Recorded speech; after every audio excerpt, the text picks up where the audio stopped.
puoi toglierla. Sei bellissima. Tu hai una bellezza antica. Adesso non certo che possiamo renderla più attuale. La tua cartella? Volevo mostrare i miei lavori a una persona.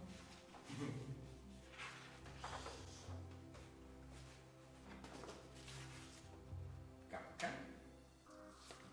Cacca. Primo lavoro. Questo mi piace.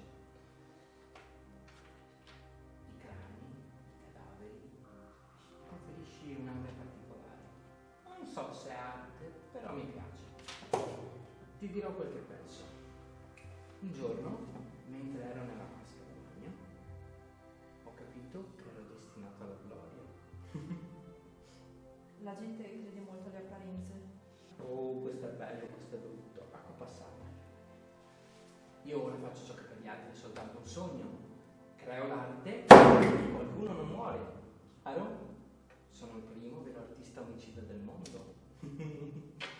Che cosa vuoi? La mia faccia sul biglietto da $1. Sta scherzando? Ti sembra uno che scherza?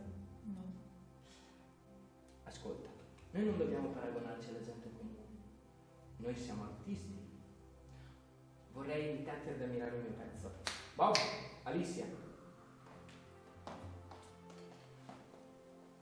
Le tue fotografie immortaleranno le mie opere. Sarai al mio fianco e all'avanguardia della nuova estetica. Perché porta una maschera? Oh, è solo una cosa. Alicia, siediti, mostra alla signorina perché porti una maschera. Alicia è in perfetta sintonia con la mia nuova filosofia. Ed ora, proprio come me, è un'opera d'arte vivente. Non sarò Picasso, però ti piace? Splendido. Che cosa posso fare per lei?